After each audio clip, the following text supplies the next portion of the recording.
ನಮಸ್ತೆ, welcome back to eat and explore. ಇವತ್ತು ನಾವು ವಾಂಗಿಬಾತ್ ಹೇಗೆ ಮಾಡೋದು ಅಂತ ನೋಡೋಣ. ಅದಕ್ಕೆ ಬೇಕಾಗಿರೋ ಐಟಮ್ಸ್ ಎಲ್ಲ ಅರೇಂಜ್ ಮಾಡ್ಕೊಂಡಿದ್ದೀವಿ. ಫಸ್ಟ್ಗೆ ಒಂದು ಕಡಾಯಿ ತೊಗೊಂಡು ಅದನ್ನು ಸ್ಟವ್ ಹಚ್ಚಿ ಎಣ್ಣೆ ಹಾಕಿ ಕಾಯಕ್ಕೆ ಬಿಡೋಣ. ಮೀನ್ ವೈಲ್ ನೀವು ನಮ್ಮದು ಹಳೆ ವೀಡಿಯೋಸ್ ನೋಡಿದರೆ ಆಲ್ರೆಡಿ ವಾಂಗಿಬಾತ್ ಪೌಡ್ರ್ ಮಾಡೋ ರೆಸಿಪಿನ ನಾವು ಅಪ್ಲೋಡ್ ಮಾಡಿದ್ದೀವಿ. ಸೊ ಇದನ್ನು ಅದೇ ಪೌಡ್ರ್ ಯೂಸ್ ಮಾಡಿನೇ ನಾವಿಲ್ಲಿ ಮಾಡ್ತಿರೋದು. So this a small twist. ನಿಮ್ಗೆ ಗೊತ್ತಾಗುತ್ತೆ ವಾಂಗಿಬಾತ್ ಏನು ಟ್ವಿಸ್ಟ್ ಅಂತ. It is a very basic thing, but still small twist. ಯಾಕೆ ಅಂದರೆ ನಾವಿಲ್ಲಿ ವಾಂಗಿಬಾತ್ ಮಾಡೋದಕ್ಕೆ ಬದನೆಕಾಯಿ ಬಿಟ್ಟು ಬೇರೆ ತರಕಾರಿನ ಯೂಸ್ ಮಾಡ್ತಾಯಿದ್ದೀವಿ. So it's a very what you say different but tasty recipe. ಯಾಕೆ ಅಂದರೆ ವಾಂಗಿಬಾತ್ ಯೂಶ್ವಲಿ ಎಲ್ಲರೂ ಬದನೆಕಾಯಿ ಹಾಕಿನೇ ಮಾಡೋದು. ನಾವಿಲ್ಲಿ ಬದನೆಕಾಯಿ ಬಿಟ್ಟು ಬೇರೆ ಏನು ಯೂಸ್ ಮಾಡಿದ್ದೀವಿ ಅಂತ ನೋಡೋಣ ಬನ್ನಿ. ಸೊ ಎಣ್ಣೆ ಕಾದಿತ್ತು, ಹಾಗಾಗಿ ಸಾಸಿವೆ ಒಂಚೂರು ಹಾಕಿ ಕಡಲೆಬೇಳೆ ಉದ್ದಿನಬೇಳೆ ಒಗ್ಗರಣೆಗೆ ಹಾಕಿ ಈರುಳ್ಳಿ ಇಲ್ಲಿ ನಾವಿಲ್ಲಿ ಮೀಡಿಯಮ್ ಸೈಜ್ 3 ಈರುಳ್ಳಿ ಫುಲ್ ತೊಗೊಂಡಿದೆ, ಮತ್ತು ಕರಿಬೇವು. ನಾರ್ಮಲ್ ಒಗ್ಗರಣೆ ಅಷ್ಟೇ, ಬೇರೆ ಏನು ಸ್ಪೆಷಲ್ ಏನೂ ಇದಿರಲ್ಲ ಇದಕ್ಕೆಲ್ಲನೂ.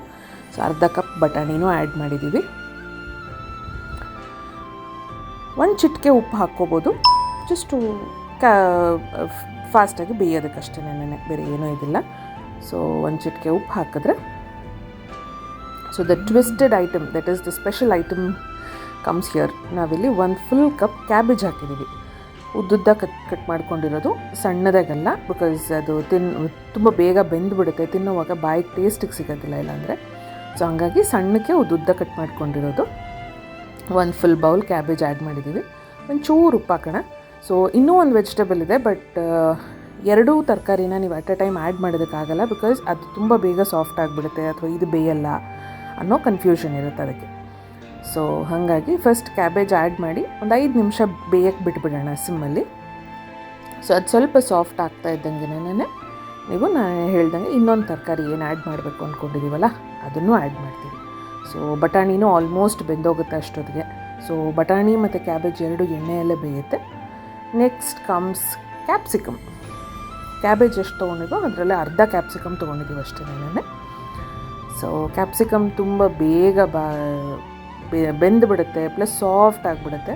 ಬಟ್ ಸ್ವಲ್ಪ ಅದು ಕ್ರಂಚಿ ಅಥವಾ ಫ್ಲೇವರ್ ಬೇಕು ಅಂದರೆ ಕ್ಯಾಬೇಜ್ ಇನ್ನೇನು ಅರ್ಧ ಬೆಂದಿದೆ ಅಂದಾಗ ಕ್ಯಾಪ್ಸಿಕಮ್ ಹಾಕಿದ್ರೆ ಸಾಕಾಗುತ್ತೆ. ಸೊ ನಿಮ್ಗದು ಕ್ಯಾಪ್ಸಿಕಮ್ ಕ್ಯಾಬೇಜ್ ಜೊತೆಗೆ ಪೊಟ್ಯಾಟೊ ಬೇಕಾದರೂ ಆ್ಯಡ್ ಮಾಡ್ಕೋಬೋದು, ಅಥವಾ ಬೇಡ ಕೆಲವರು ಕ್ಯಾಪ್ಸಿಕಮ್ ಸ್ಮೆಲ್ ಇಷ್ಟ ಆಗಲ್ಲ ಅಥವಾ ಕ್ಯಾಪ್ಸಿಕಮ್ ಟೇಸ್ಟ್ ಇಷ್ಟ ಆಗಲ್ಲ ಅನ್ನೋರು ಪೊಟ್ಯಾಟೋನ ಆ್ಯಡ್ ಮಾಡ್ಕೋಬೋದು ಬರೀ ಕ್ಯಾಬೇಜ್ ಜೊತೆಗೆ. So you guys can try. It's a very nice combination. Actually capsicum ಚೆನ್ನಾಗಿರುತ್ತೆ, ಟ್ರೈ ಮಾಡಿ. ಸೊ ನಿಮಗೆ ಗೊತ್ತಾಗುತ್ತೆ ಅದರದ್ದು ಫ್ಲೇವರ್. ಹೌದು ಚೆನ್ನಾಗಿದೆ. ವಾಂಗಿಬಾತ್ ಪೌಡ್ರ್ ಯೂಸ್ ಮಾಡಿ ನಾವು ಬೇರೆ ಬೇರೆ ಐಟಮ್ಸ್ ಇನ್ನೂ ತುಂಬ ಜನ ಮಾಡಿದ್ದಾರೆ. ಬಟ್ ವಾಂಗಿಬಾತ್ ಪೌಡ್ರ್ ಹಾಕಿ ಕ್ಯಾಬೇಜ್ ಮತ್ತು ಕ್ಯಾಪ್ಸಿಕಮ್ ಯೂಸ್ ಮಾಡಿ ಗೊಜ್ಜು ಮಾಡೋದು ನಮಗೆ ಸ್ವಲ್ಪ ಡಿಫ್ರೆಂಟ್ ಅನ್ನಿಸ್ತು. ನಾವು ಟ್ರೈ ಮಾಡಿದ್ವಿ, ಮನೇಲಿ ಎಲ್ರಿಗೂ ತುಂಬ ಇಷ್ಟ ಆಯಿತು. So I thought okay, why not we upload. ಯಾರಿಗೊಬ್ರಿಗೆ ಹೆಲ್ಪ್ ಆಗುತ್ತೆ. ಬ್ರೇಕ್ಫಾಸ್ಟ್ ರೆಸಿಪಿ ಇದೆಲ್ಲನೂ. ಸೊ ಮಕ್ಕಳಿಗೆ ಸ್ಕೂಲ್ಗೆ ಎಲ್ಲನೂ ತುಂಬ ಚೆನ್ನಾಗಿರುತ್ತೆ, ಇಷ್ಟಪಡ್ತಾರೆ ಯೂಶ್ವಲಿ ಮಕ್ಕಳು. ಸೊ ನೀವು ಟ್ರೈ ಮಾಡಿ. ನಾವಿಲ್ಲಿ ವಾಂಗಿಬಾತ್ ಪೌಡ್ರ್ ನಾನು ಹೇಳ್ದಂಗೆ ಮನೇಲಿ ಮಾಡಿರೋದೇನೆ, ಅದನ್ನೇ ಆ್ಯಡ್ ಮಾಡ್ತಾಯಿದ್ದೀವಿ. ಸೊ ಖಾರ ಮತ್ತು ಫ್ಲೇವರ್ ಎಲ್ಲನೂ ಬರೀ ಪೌಡ್ರ್ ಇರೋದ್ರಿಂದ ನೀವು ನೋಡ್ಕೊಂಡು ಆ್ಯಡ್ ಮಾಡ್ಕೋಬೋದು. ಉಪ್ಪು ಅಷ್ಟೇ ರುಚಿಗೆ ತಕ್ಕಷ್ಟು ಹಾಕ್ಕೊಳ್ಳಿ.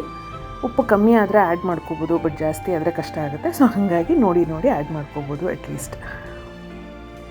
ಇಲ್ಲಿ 1 full cup of tamarind juice add ಮಾಡಿದ್ವಿ, ಕೊತ್ತಂಬರಿ ಆ್ಯಡ್ ಮಾಡಿದೆ. ಎಲ್ಲದನ್ನೂ ಮಿಕ್ಸ್ ಮಾಡಿ ಸ್ವಲ್ಪ ಹೊತ್ತು ಲಿಡ್ ಕ್ಲೋಸ್ ಮಾಡಿ ಒಂದು 5 to 8 ಮಿನಿಟ್ಸ್ ಚೆನ್ನಾಗಿ ಅದೆಲ್ಲ ಮಿಕ್ಸ್ ಆಗೋದಕ್ಕೆ ಬಿಟ್ಬಿಡೋಣ. ಸೊ ಅದೆಲ್ಲನೂ ಬೆಂದು ಸಾಫ್ಟಾಗಿ ಸೈಡಲ್ಲೆಲ್ಲ ಎಣ್ಣೆ ಬಿಟ್ಕೊಳ್ಳೋಕೆ ಶುರು ಆಗುತ್ತೆ. ಸೊ ಆವಾಗ ನಿಮ್ಮ ಗೊಜ್ಜು ರೆಡಿಯಾಗಿದೆ ಅಂತ ಅರ್ಥ. ಬಿಸಿ ಬಿಸಿ ಅನ್ನ ಮಾಡಿ ಒಂಚೂರು ವಾಂಗಿಬಾತ್ ಗೊಜ್ಜನ್ನ ಬೆರೆಸಿ, this is all ready. Thank you so much for watching our video.